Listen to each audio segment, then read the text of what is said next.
Senang sekali hari ini saya bisa melayani saudara di tempat ini dan sudah hampir 2 bulan ya. Kalau nggak salah saya belum melayani di sini lagi. Tapi saya bersyukur di ibadah yang jam 1 ini pun dalam memori saya 2 bulan yang lalu sama sekarang sudah terjadi pertumbuhan lagi, peningkatan lagi, kemajuan lagi. Dan saya berdoa Tuhan bawa kita terus from glory to glory. Kalau kita mengingat setahun yang lalu ketika kita memulai tempat ini, sebenarnya kita belum punya orang sama sekali di PIK ini. Tapi sekarang oleh anugerah Tuhan 3 kali ibadah sudah dibuka. Boleh kita kasih tepuk tangan yang meriah, Yesus kita yang besar, Dia hebat, Dia luar biasa. Nah, hari ini kita akan masuk di bagian yang terakhir seri khotbah bulan ini, yaitu Your Harvest Now. Tuaianmu sekarang. Dan saya berdoa iman yang kayak gini ada di hati saudara semua. Tuaianmu bukan besok, sekarang. Miliki iman di hatimu, kesembuhanmu sekarang. Jawaban doamu sekarang, kemajuanmu sekarang, mujizatmu sekarang. Anda percaya? Nah, secara khusus dalam bagian yang kelima dari seri khotbah ini, judul firman Tuhan yang saya mau bagikan kepada saudara hari ini adalah rahasia tanah perjanjian. Kita langsung saja buka Ulangan 8, kita baca ayat 7 sampai ayat yang ke-10. Saya bacakan buat saudara. Sebab Tuhan Allahmu membawa engkau masuk ke dalam negeri yang baik. Jadi ini adalah janji Tuhan buat umatnya pada waktu itu, yaitu memberikan kepada mereka tanah perjanjian. Tanah yang berlimpah-limpah dengan susu dan madunya. Ditulis begini, suatu negeri dengan sungai, mata air, dan danau yang keluar dari lembah-lembah dan gunung-gunung. Bagus sekali ini tempat. Ayat 8, suatu negeri dengan gandum dan jelainya, dengan pohon anggur, pohon ara dan pohon delimanya. Suatu negeri dengan pohon zaitun dan madunya. Suatu negeri di mana engkau akan makan roti dengan tidak usah berhemat. Di mana engkau tidak akan kekurangan apapun. Suatu negeri yang batunya mengandung besi dan dari gunungnya akan kau gali tembaga dan engkau akan makan dan akan kenyang. Engkau akan memuji Tuhan Allahmu karena negeri yang baik yang diberikannya kepadamu itu. Sampai di situ pembacaan kita. Jadi ternyata di dalam benaknya Tuhan, Tuhan itu mau membawa umatnya masuk ke tanah perjanjian. Saya juga mau ngomong sama saudara. Tuhan juga mau membawa kita semua di tempat ini. Karena kita adalah umat Tuhan. Siapa di sini yang percaya Anda umat Tuhan? Boleh lambaikan tangan saudara. Tuhan mau bawa kita masuk ke kehidupan perjanjian. Amin. Kalau bangsa Israel waktu itu dibawa ke tanah perjanjian. Kita dibawa dalam kehidupan perjanjian. Anda bisa melihat di situ deskripsinya negeri yang baik itu seperti apa. Cakep sekali. Subur sekali, makmur sekali, luar biasa sekali. Di dalam perjanjian baru, firman Tuhan, Yesus berkata, aku datang untuk memberi hidup dan hidup yang berkelimpahan. Doa saya kehidupan seperti itu yang akan Anda alami dan terima dalam hidup saudara. Kelimpahan dengan berkat, kelimpahan dengan anugerah, kelimpahan dengan sukacita, dengan kesehatan, dengan damai sejahtera, kelimpahan dengan hasil karya yang luar biasa, kelimpahan dengan prestasi, kelimpahan dengan buah-buah pertobatan, dan setiap area hidup saudara, kelimpahan, kelimpahan, kelimpahan. Kelimpahan bahkan jadi berkat. Kita kasih tepuk tangannya yang paling meriah buat Tuhan kita. Sampai ditulis tadi, kamu tidak akan makan roti. Kamu akan makan roti dengan tidak usah berhemat. Tidak akan kekurangan apapun. Makan dan akan kenyang. Kenapa? Karena kelimpahan. Saya percaya ada seseorang di tempat ini. Bahkan dalam ibadah ini juga. Tuhan pindahkan saudara masuk di dalam dimensi kehidupan perjanjian ini. Yang ada dalam Alkitab itu perjanjian. Perjanjian lama, ada perjanjian baru. Jadi ini hidup dalam perjanjian. Dan di dalam perjanjian Yesus berkata, aku datang memberi hidup dan hidup yang berkelimpahan. Tapi untuk Anda dan saya bisa mengalami yang Tuhan janjikan, kita harus nangkep visinya terlebih dahulu. Kita harus bisa melihatnya dengan mata iman terlebih dahulu. Dalam hati kita, dalam spirit kita, kita harus bisa melihat itu. Jadi visi, jadi milik kita. Dalam hati kita terlebih dahulu. Mari kita baca Bilangan 13 ayatnya mulai yang ke-17. Ditulis begini. Maka Musa menyuruh mereka mengintai tanah Kanaan. Apa yang mereka suruh? Apa yang Musa suruh mereka lakukan? Mengintai. Boleh enggak saudara katakan mengintai? Jadi tadi pertama tanah Kanaan, tanah perjanjian itu dijanjikan. Dimulai dari janji Tuhan. Setelah janji Tuhan dilanjutkan, mereka apa tadi? Mengintai. Mengintai itu melihat. Jadi janji Tuhan itu mereka lihat. Jadi visi. Coba sekali lagi semuanya katakan janji Tuhan. Terus kemudian yang berikutnya Anda katakan lagi visi Tuhan. Anda harus bisa melihat visi Tuhan. Karena itu ditulis Musa memerintahkan mereka untuk apa tadi? Mengintai. Yang sudah Tuhan janjikan sekarang mereka lihat. Mereka intai, mereka lihat sebagai visi mereka. Saya berdoa setiap janji Tuhan yang diberikan dalam hidup saudara, Anda bisa lihat itu sebagai visi dalam hidup saudara. Jadi visi, lihat itu dengan mata hatimu, dengan mata imanmu, dalam benakmu, dalam pikiranmu, lihat itu visi. Percayai, imani, perkatakan, doakan, perjuangkan. Lihat itu sebagai visimu. Musa suruh mereka untuk mengintai. Lanjutkan lagi. Katanya kepada mereka, pergilah dari sini ke tanah Negeb dan naiklah ke pegunungan. Dan amat-amatilah bagaimana keadaan negeri itu. Padahal ini sudah dijanjikan Tuhan. Tapi Tuhan suruh mereka mengamat-amati. Perhatikan, lihat itu. Lihat baik-baik. Anda kalau mau visi Tuhan terjadi dalam hidup saudara, lihat baik-baik. Dalam spirit saudara, bahkan sebelum itu jadi realita. Bahkan sebelum Anda terima kesembuhan itu. Anda terima kemenangan. Anda terima terobosan kemajuan itu. Lihat itu dengan baik-baik. Ini Musa sedang mengajarkan bagaimana cara take over tanah perjanjian. Lanjutkan lagi pembacaannya itu. Apakah bangsa yang mendiaminya kuat atau lemah? Apakah mereka sedikit atau banyak? Dan bagaimana negeri yang didiaminya? Apakah baik atau buruk? Bagaimanakah kota-kota yang didiaminya? Apakah mereka diam di tempat-tempat yang terbuka atau di tempat-tempat yang berkubu? Tadi pagi saudaraku waktu saya persiapan ulang khotbah ini, saya baca di bagian ini tiba-tiba saya ingat ajaran dari Pastor Yonggi Cho, almarhum. Pendeta gereja terbesar di dunia zaman itu. Dia ngajarin prinsip visi itu kita harus bisa lihat dengan details. Jadi kalau saudara kepengen dapat rumah mujizat jangan cuma minta rumah Tuhan. Seperti apa rumah yang Anda mau? 1 lantai atau 2 lantai? Modelnya modern atau klasik atau model Bali atau model seperti apa? Kamarnya berapa? Kamar tidurnya berapa? Itu yang diajarkan. Kalau saudara mau ngalamin terobosan besar, Anda harus bisa melihat yang Anda doakan, yang engkau percaya Tuhan akan kerjakan dalam hidupmu. Dalam details. Buat yang masih jomblo, yang butuh pasangan hidup.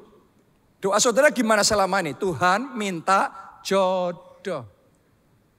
Tapi jodohnya tadi disuruh lihat ini. Tanah perjanjian disuruh lihat. Yang seperti apa?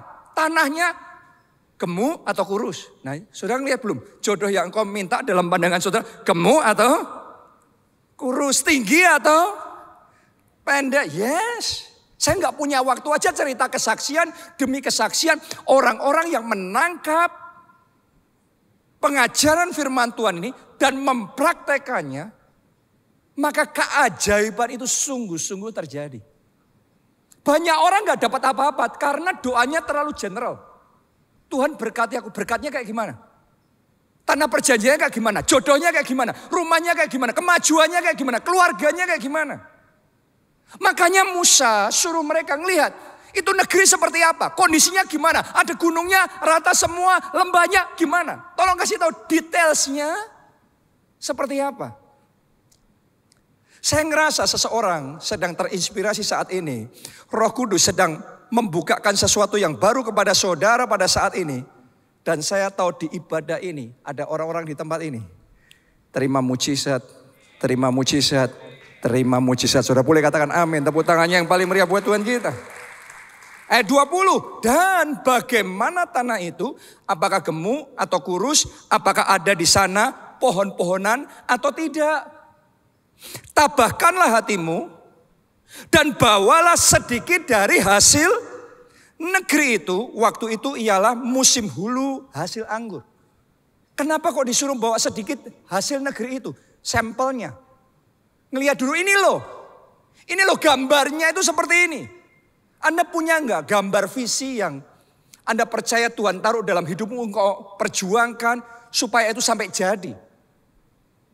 Ngelihat sampelnya, berapa banyak orang berdoa untuk minta rumah mujizat, tapi hanya untuk datang pameran dan minta brosurnya aja, bicara sama agennya saja kayak takut. Waduh, nanti kalau saya nggak punya uang, saya nggak punya DP. No, diawali dari janji Tuhan. Yang berikutnya, lihat janji Tuhan itu. Amin. Lihat gambar visi itu. Lihat apa yang kau percaya Tuhan mau kerjakan di dalam kehidupan saudara. Anda harus belajar ini. Kita baca dulu ayat berikutnya. Nanti saya akan bagian lebih lagi. Mereka pergi ke sana lalu mengintai negeri itu.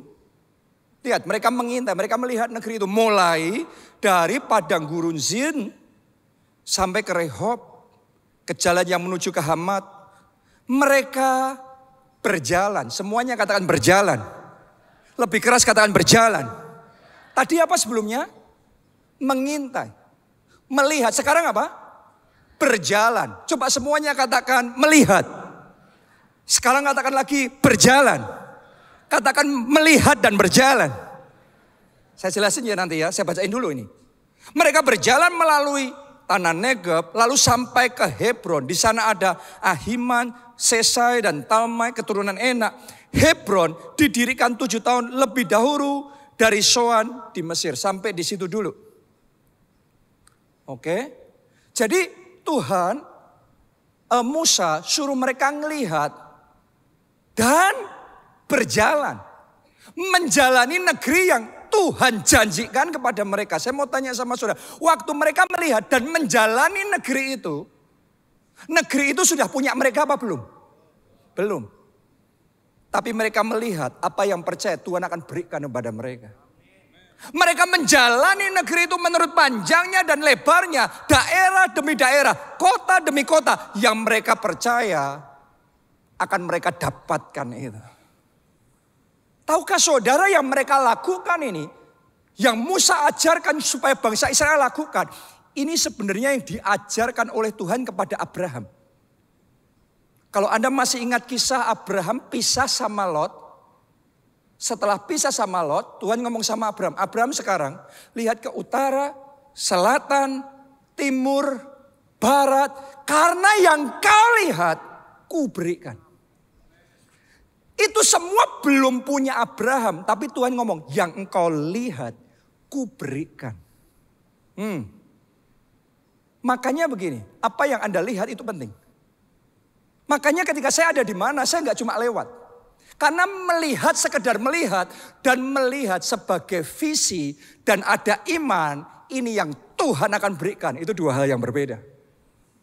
Hari ini saya berdoa setiap orang di tempat ini, mata rohani kita diurapi, diberkati untuk bisa melihat janji Tuhan, melihat visi yang Tuhan mau kerjakan itu dalam hidup saudara. Amin. Pertama Tuhan ngomong gitu, Abraham melihat, karena yang kau lihat ku beri. Kalau engkau ngelihat lebih jauh lagi ke utara, lebih jauh juga kuberi. Kalau engkau ngelihatnya cuma sedikit, sedikit juga yang engkau akan terima. Yang kedua Tuhan ngomong sama Abraham, Abraham jalanilah negeri itu menurut panjangnya dan lebarnya. Karena yang engkau jalani, kuberikan kepadamu. Jadi ternyata prinsip yang diajarkan oleh Tuhan kepada Abraham persis yang disuruh oleh Musa untuk bangsa Israel lakukan. Waktu saya renungkan lagi khotbah ini tadi pagi saudaraku ya. Saya persiapan ulang sebelum saya khotbah, tiba-tiba saya ingat. Dan saya ngerti persis ini yang dilakukan oleh Pastor Adeboye di Nigeria. Dia pertama kali dapat tempatnya itu 2 hektar.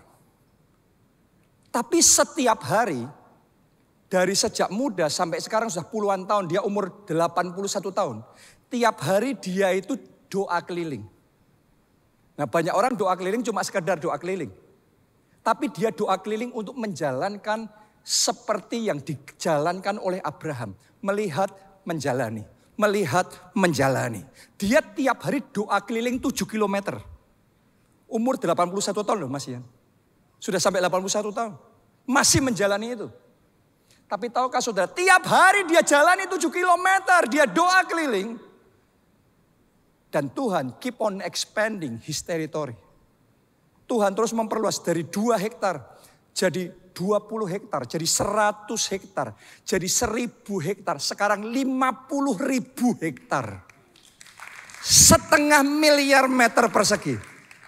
Melihat, menjalani. Melihat, menjalani. Banyak orang kalau disuruh ngelihat, buat apa? Ngelihat pameran.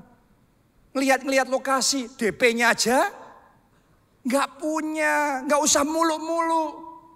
Makanya nggak dapat. Hari ini Tuhan ngomong sama kita semua. Lihat utara, selatan, timur, dan barat yang engkau lihat, yang engkau percayai, yang engkau jalani. Kuberikan. Akan ada seseorang di sini, wilayahmu diperbesar oleh Tuhan. Influence-mu diperluas oleh Tuhan.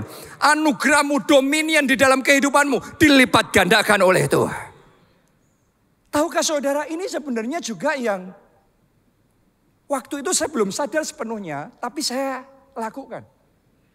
Pertama kali kita ibadah di Jakarta, kita mulai kembali gereja kita ini, ibadah kita ada di Cideng.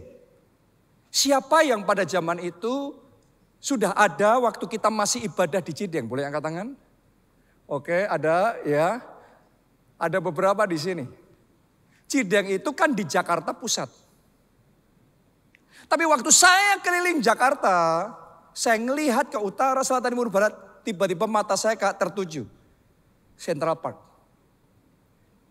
Saya ngomong begini, kalau kita beli tempat suatu saat kita harus beli di CP, di Central Park, di Podomoro City pada waktu itu.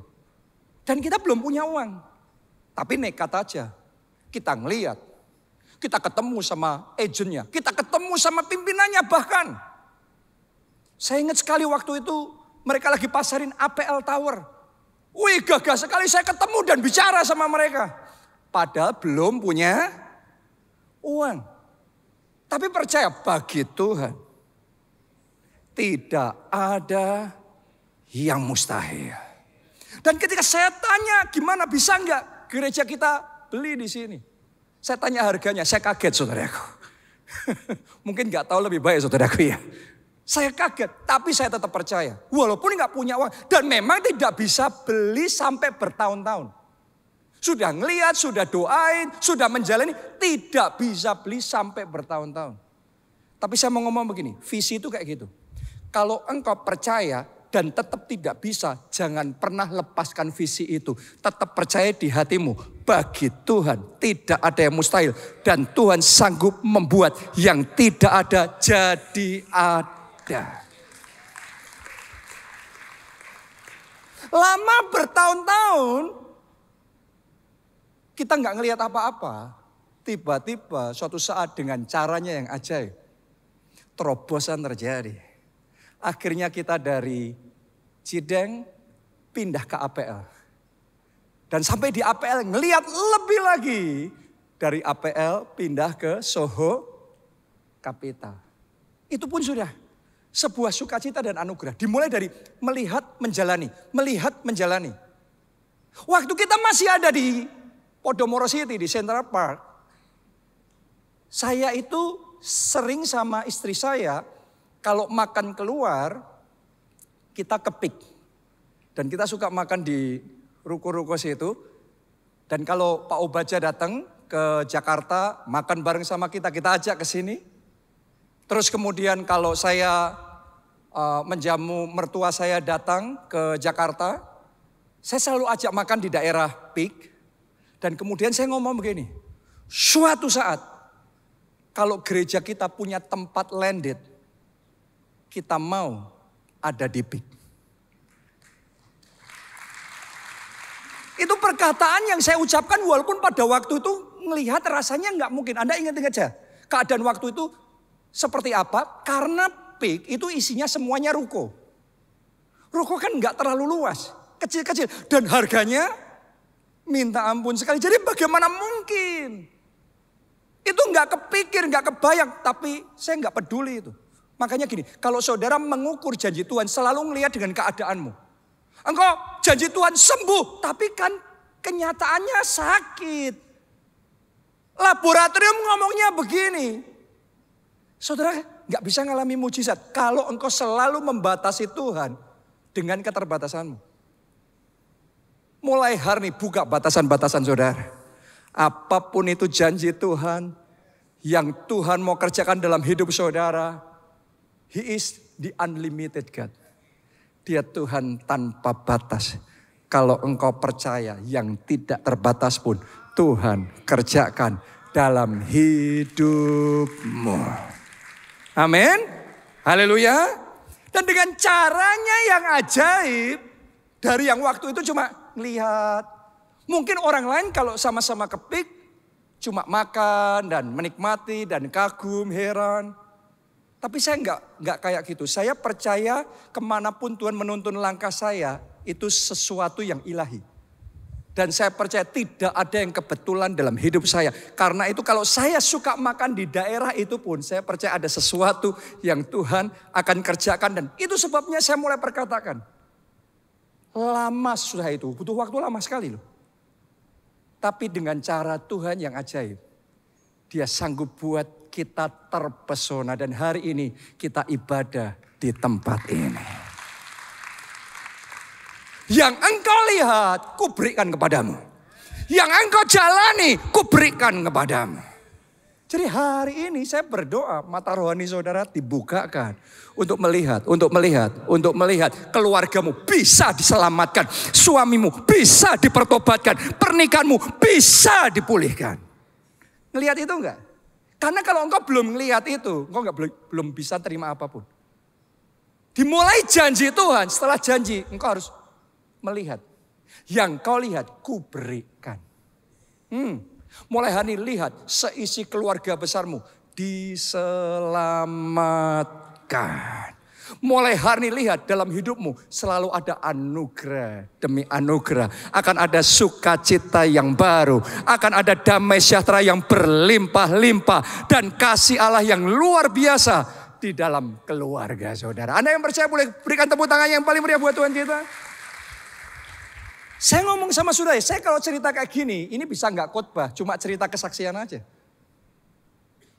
Di Solo saudaraku, tanah yang Tuhan kasih sama kita itu, yang kita akan bangun KA City, dimulainya juga gitu. Kita pulang dari Nigeria melihat apa yang Tuhan kerjakan di sana, terus kita bangkit iman, kita percaya. Kalau Tuhan bisa lakukan di sana, Tuhan bisa lakukan juga di Indonesia. Jadi kita mulai percaya Tuhan bisa kasih tanah yang luas nih. Masa cuma di sana aja, di Indonesia nggak bisa? Bisa. Kadang-kadang orang kalau ngelihat sesuatu yang besar, orang ngomongnya gini, kan itu di sana beda sama di sini. Benar mana? Benar dia atau benar kita? Dua-duanya benar. Karena buat dia itu benar, buat dia memang tidak bisa. Karena yang dia lihat tidak bisa. Itu cuma di sana, ya cuma di sana terjadi. Tapi kalau engkau percaya, di sana Tuhan bisa kerjakan. di sini Tuhan juga bisa kerjakan. Orang lain Tuhan tolong, saya juga Tuhan tolong. Maka terjadilah itu dalam hidup saudara. Ketika kita pulang ke Indonesia, kita mulai terinspirasi dan kita mulai percaya. Ini di mana ini? Pertanyaan saya waktu itu, di mana di Solo, daerah yang paling dekat sama pusat kota, yang tanahnya masih luas untuk kita bisa beli, yang harganya paling murah. Loh, itu kan aneh sekali pertanyaannya, saudaraku. Kalau ada kayak gitu juga orang mau. Tapi karena nggak ada yang tanya, ada pun orang nggak dapat. Karena itu yang saya tanyakan terus.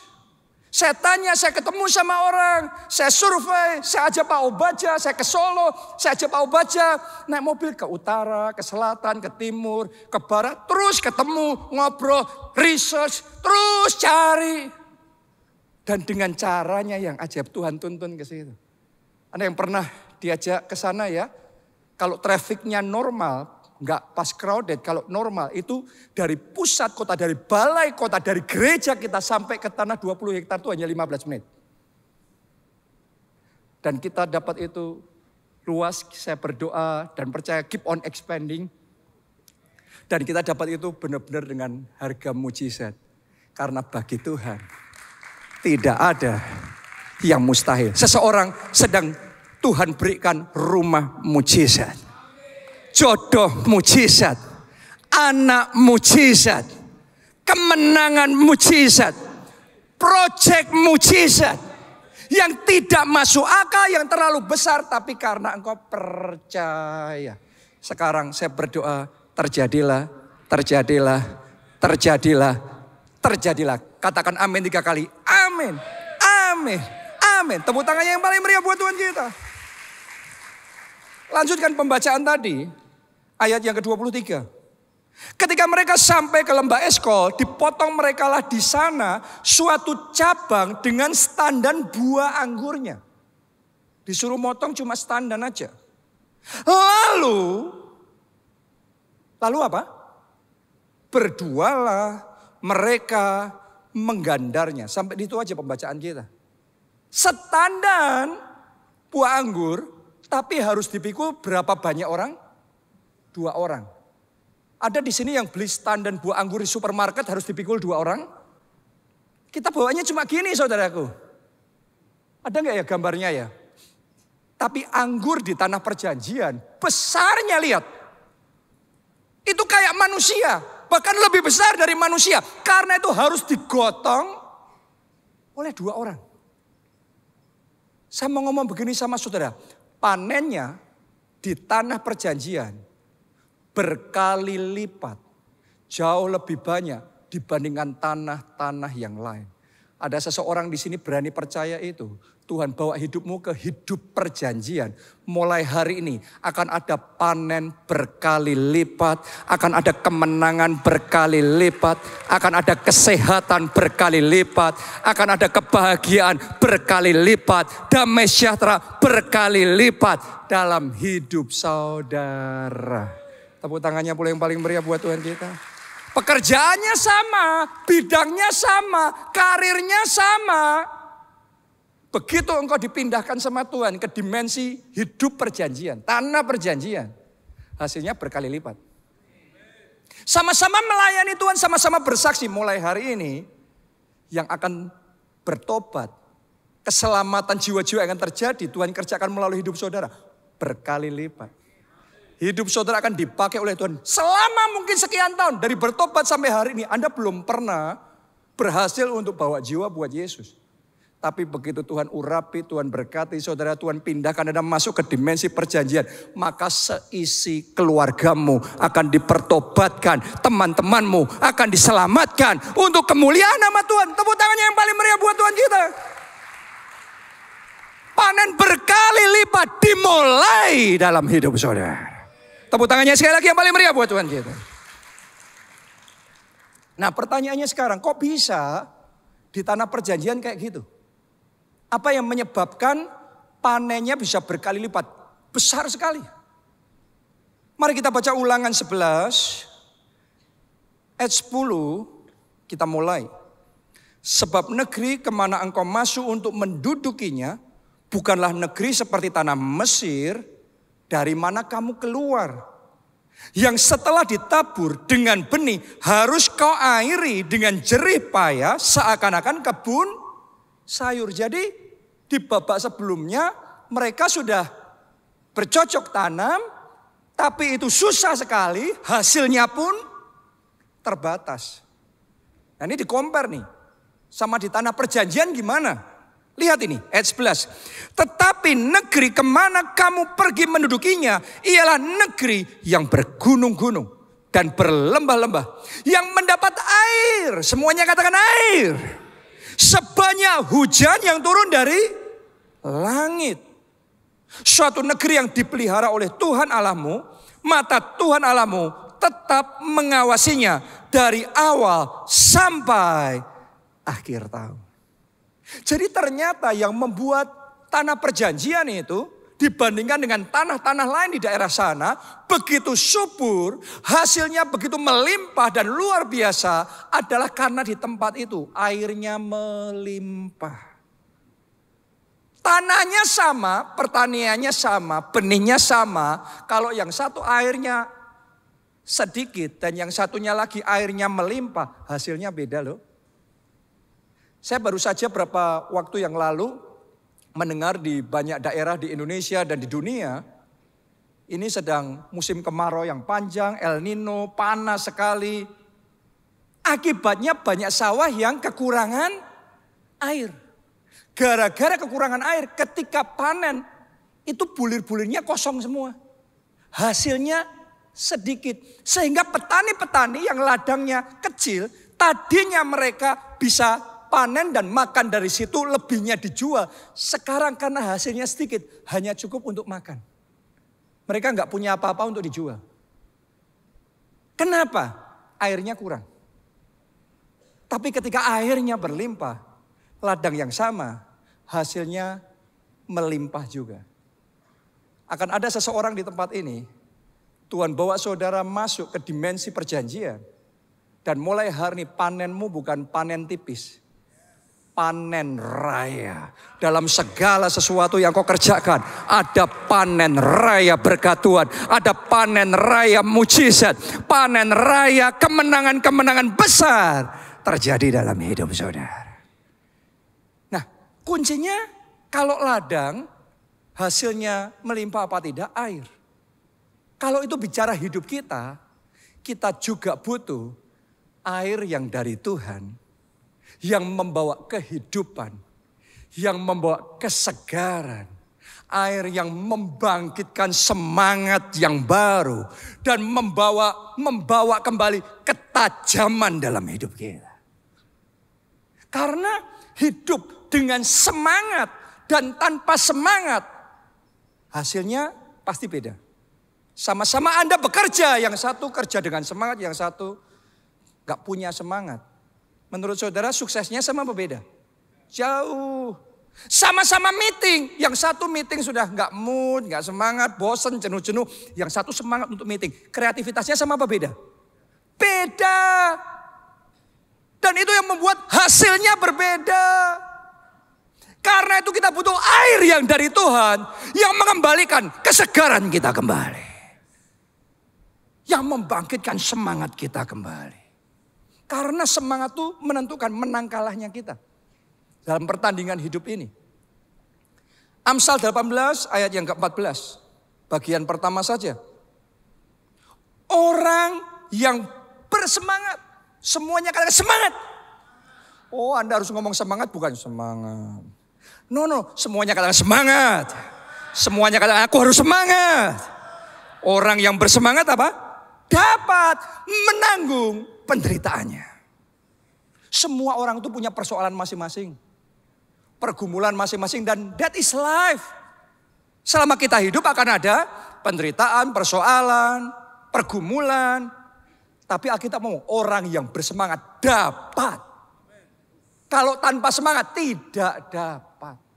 Jadi dapat atau tidak, menang atau tidak, dipengaruhi semangat apa tidak. Karena itu hari ini saya mau ajak saudara doa sama Tuhan. minta air dicurahkan. Air yang membangkitkan semangat. Air yang mendatangkan kesegaran yang baru dalam kehidupan kita. Banyak orang butuh itu. Kenapa saya ngomong begitu? Karena banyak orang kehilangan semangat. Semangat hidupnya hilang. Masih kerja tapi loyo. Hatinya sudah menyerah.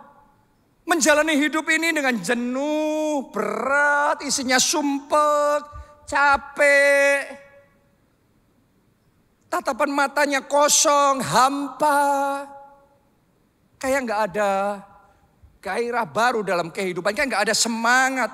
Akibatnya ketajamannya hilang, kreativitasnya hilang, potensinya hilang. Tadinya inovatif, tadinya encer sekali otaknya. Tapi tiba-tiba sekarang kayak tumpul, sekarang kayak semua ketajaman itu hilang. Saya percaya hari ini ibadah ini akan dipakai oleh Tuhan untuk mengembalikan kembali ketajaman yang ada dalam hidup saudara. Membangkitkan kembali semangat yang sempat pudar dan membuat jiwamu fresh, segar kembali. Bersama dengan Roh Kudus. Tepuk tangannya boleh paling meriah buat Tuhan kita. Ini yang Tuhan kerjakan untuk Elia. Dan Tuhan juga mau kerjakan untuk hidup saudara. Pernikahanmu akan disegarkan kembali.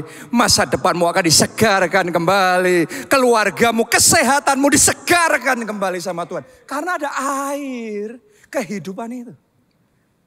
Air yang dari Tuhan yang membawa kesegaran. Nah mari kita lihat yang dialami oleh Nabi Elia.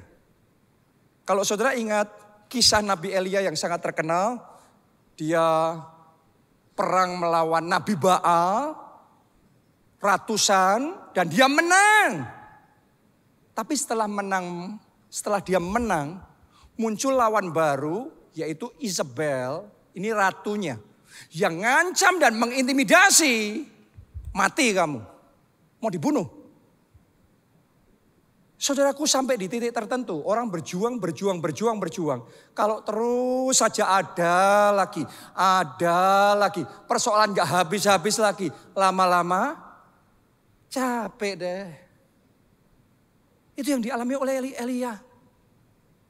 Dia capek. Dia benar-benar jenuh banget dengan pelayanannya, dengan situasinya. Dia ngerasa hatinya berat sekali. Sampai ditulis dalam Alkitab, rasanya mau mati. Adakah di antara saudara di tempat ini yang ngerasa seperti yang dirasakan Elia? Jenuh dengan hidup ini. Capek dengan keluarga, yang namanya keluarga, capek ngurusin keluarga. Bosen sekali dengan pekerjaan yang kau lakukan sekarang ini. Tapi Anda kayaknya gak berkutik. Kayaknya gak berdaya dan gak bisa apa-apa. Itu yang dialami oleh Elia pada waktu itu. Nah, Anda yang dalam situasi seperti itu, mari kita lihat apa yang Tuhan kerjakan untuk memulihkan Elia. Kita baca di dalam 1 Raja-Raja 19 ayat yang ke-5 sampai ayat yang ke-8. Sesudah itu ia berbaring, lihat ini, Elia berbaring dan apa? Tidur di bawah pohon arar itu. Jadi waktu Elia capek, yang pertama dia lakukan apa? Tidur. Kadang-kadang orang capek karena kurang tidur. Mikirin masalah terus, masalah stres terus. Kurang tidur. Nah buat Anda yang kurang tidur, saya mau ngomong tidur. Tapi nanti di rumah ya, jangan sekarang ya. Karena sementara kita tidur, kekuatan jasmani kita juga dipulihkan. Yang mengerti katakan amin saudaraku. Nabi pun butuh tidur. Sekelas Elia pun butuh tidur. Anda juga butuh tidur. Lanjutkan itu. Tetapi tiba-tiba seorang malaikat menyentuh dia serta berkata kepadanya, bangunlah, makanlah. Ketika ia melihat sekitarnya, maka pada sebelah kepalanya ada apa? Coba Anda baca, ada apa? Roti bakar dan sebuah kendil berisi air. Lalu ia makan dan minum, kemudian berbaring pula. Boleh lihat ke depan sini? Elia ini sedang menghadapi ancaman dari Isabel, seorang ratu yang pasukannya besar, yang mengancam mau bunuh dia. Elia ini sedang ada di tengah peperangan yang bahaya. Tapi kenapa yang Tuhan kasih sama Elia bukan pedang dan tombak? Bukan pedang dan tameng, bukan senjata. Kenapa yang dikasih sama Tuhan? Roti dan air. Saya mau ngomong begini sama saudara. Senjata sepowerful apapun di tangan orang yang lagi lesu, senjata itu sia-sia. Engkau punya kepandaian seperti apapun, koneksi seperti apapun. Kalau jiwamu masih lesu, semua potensi akan terkubur. Jadi sia-sia.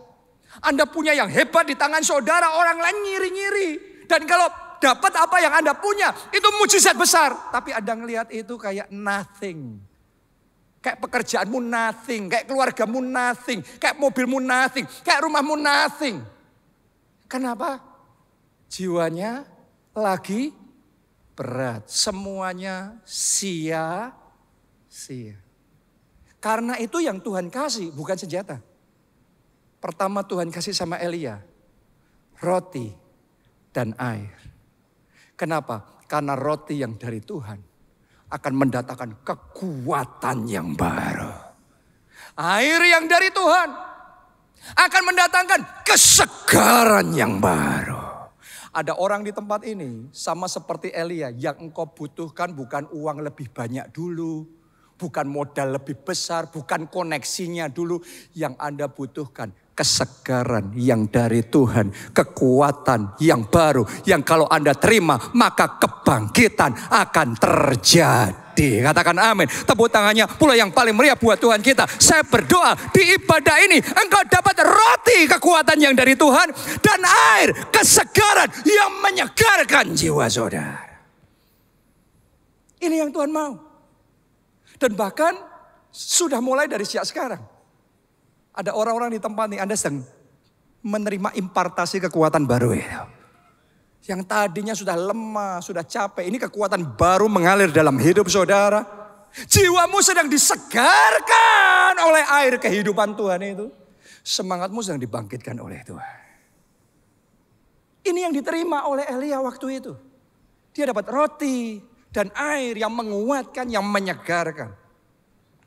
Lanjutkan. Ayat 7, tetapi Tuhan datang untuk kedua kalinya. Semua katakan kedua kalinya. Dan menyentuh dia serta berkata, bangunlah, makanlah, sebab kalau tidak perjalananmu nanti terlalu jauh bagimu. Saya mau ngomong sama saudara. Ada perjalanan tertentu, ada perjuangan tertentu, ada visi tertentu. Hanya bisa kita capai kalau kita dapat double porsi. Alasan kenapa sebagian orang gak nyampe tembus visinya. Alasan kenapa sebagian orang sudah terima kepenuhan Roh Kudus dan masih lemes. Saya katakan sama saudara, Anda butuh double portion. Karena itu nanti sebentar lagi ya, setelah firman Tuhan ini selesai, kita akan masuk dalam doa. Kita akan minta more Lord. Kita minta double portion. Tuhan, kita butuh kekuatan double porsi. Kita butuh kesegaran double porsi. Kenapa? Lanjutkan ini. Maka bangunlah ia lalu makan dan minum, dan oleh kekuatan makanan itu ia berjalan 40 hari, 40 malam lamanya sampai ke gunung Allah, yakni Gunung Horeb. Coba Anda renungkan, baru di ayat sebelumnya, dia lagi lemes, capek, semuanya gelap, mau mati rasanya. Tapi hanya terpaut beberapa ayat, dicatat, tiba-tiba sudah seger lagi. Tiba-tiba berjalan 40 hari, 40 malam, non-stop melakukan yang tidak masuk akal buat manusia. Akan ada seseorang di tempat ini, keadaanmu sekarang lagi capek semua. Jenuh, bosan. Tapi sebelum akhir tahun ini akan ada terobosan besar, perkara-perkara hebat yang di luar batasan-batasan saudara yang Tuhan akan kerjakan melalui hidup saudara. Karena hari ini akan ada kekuatan double porsi dan kesegaran double porsi diimpartasikan dalam hidupmu. Anda yang percaya, tepuk tangannya yang paling meriah buat Tuhan kita. Bangkit. Bangkit dengan kekuatan double porsi itu. Dan terima kesegaran itu. Kesegaran yang membuat jiwamu jadi ringan. Jadi joyful. Kesegaran yang membuat ketajamanmu kembali. Oh, Anda bukan kehilangan kreativitas kok. Mungkin sudah bertanya, kok kayaknya kreativitasku hilang ya? Kayaknya aku nggak encer lagi otakku berpikir seperti dulu. Kok kayaknya stamina tubuhku ini jadi soak ya? Menurun ya secara jasmani. No. Seperti yang Elia alami. Terima dulu roti yang dari Tuhan. Air yang dari Tuhan. Double porsi kekuatan baru dan kesegaran baru. Maka ketajamanmu akan dikembalikan. Dan Tuhan akan mampukan engkau melakukan hal-hal yang mustahil. Tepuk tangannya yang paling meriah buat Tuhan kita. Ayat terakhir. Pemain musik boleh maju ke depan. Yeskiel 47 ayatnya yang ke-12. Pada kedua tepi sungai itu tumbuh bermacam-macam pohon buah-buahan yang daunnya tidak layu dan buahnya tidak habis-habis. Saya berdoa ini akan menjadi your testimony. Daun-daun dalam hidup saudara tidak akan layu. Dan Anda bagaikan pohon yang buahnya tidak habis-habis. Mulai hari ini kesaksianmu gak akan habis. Akan ada lagi kesaksian baru. Akan ada lagi terobosan baru. Akan ada lagi mujizat baru. Akan ada lagi hal-hal indah yang baru. Yang tidak habis-habis. Tuhan kerjakan dalam hidup saudara. Anda ceritanya bukan cuma 7 tahun yang lalu.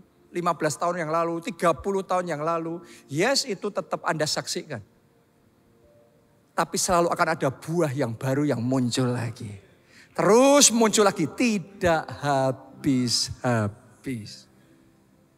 Tiap bulan ada lagi buahnya yang baru.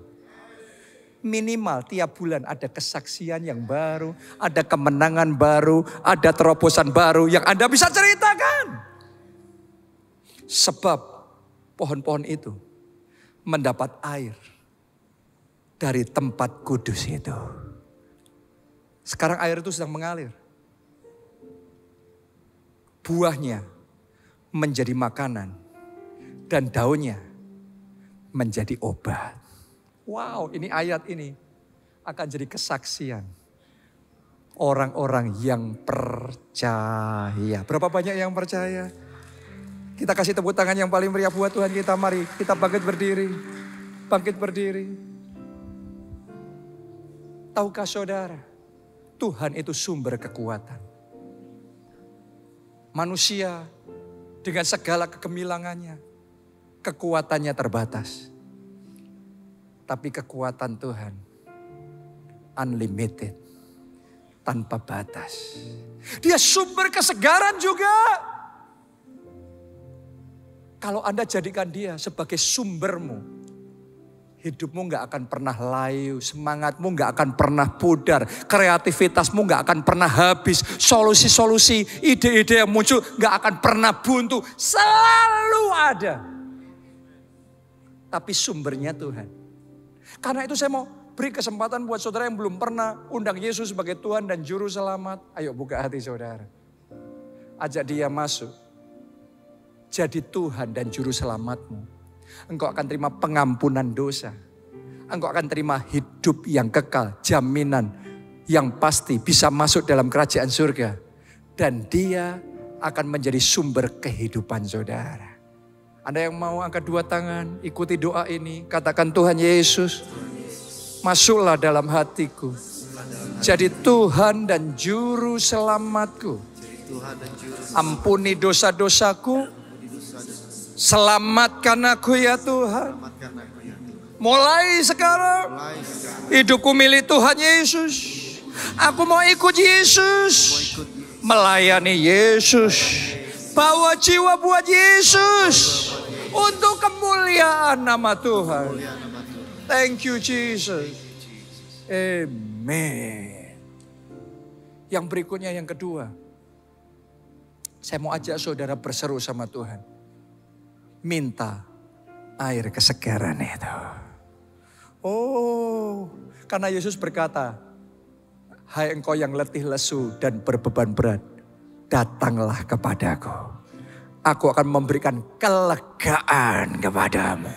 Dari kebosanan jadi kesegaran, dari kesesakan jadi kelegaan. Ayo semuanya kita datang sama Tuhan. Dan berseru, Tuhan, aku butuh air kesegaran itu. Aku butuh kekuatan ekstra itu. Anda yang mau, angkat dua tangan saudara dan mulai berseru sama Tuhan. Berikan aku air itu. Berikan aku kekuatan yang baru itu. Doa saudara, doa yang bisa bahasa roh. Anda boleh doa dalam bahasa roh. Yang belum, saudara, doa dalam bahasa Indonesia. Orala basyara lamo.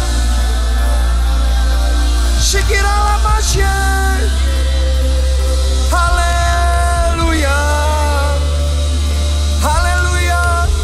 Haleluya. Haleluya. Yes. Yes. Kekuatan baru sekarang terima. New strength from above. Kekuatan baru dari Roh Kudus, terima. Kuasa Roh Kudus, terima. Air hidupnya, air yang menyegarkan jiwa, membawa kesegaran, mengembalikan ketajaman kita. Sekarang tercurah, tercurah, tercurah, tercurah. Tercurah, tercurah. Sekarang, sekarang, sekarang, sekarang, sekarang. Double porsi ya Tuhan. Double porsi, double porsi. Kami mau double porsi. Double porsi, double porsi. More, lebih lagi. Lebih lagi. Haleluya. Pertolonganku datang darimu Tuhan. Pertolonganku datang darimu. Pengharapanku hanya padamu. Amin. Ku takkan goyah.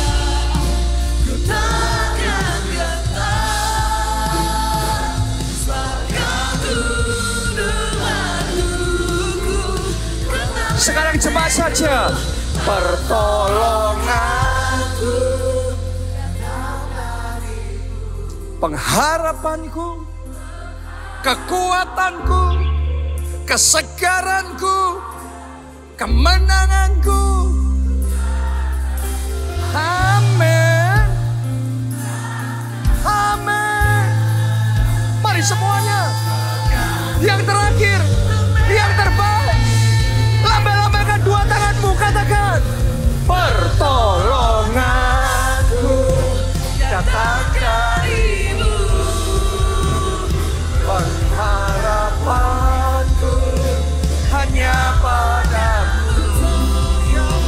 Ku tak akan goyah. Ku tak akan tetap. Sebab kau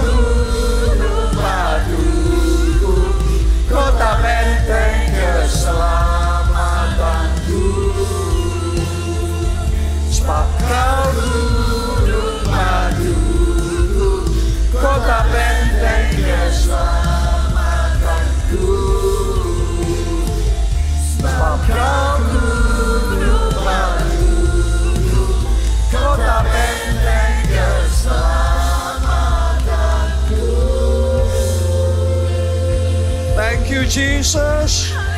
Terima kasih ya Tuhan.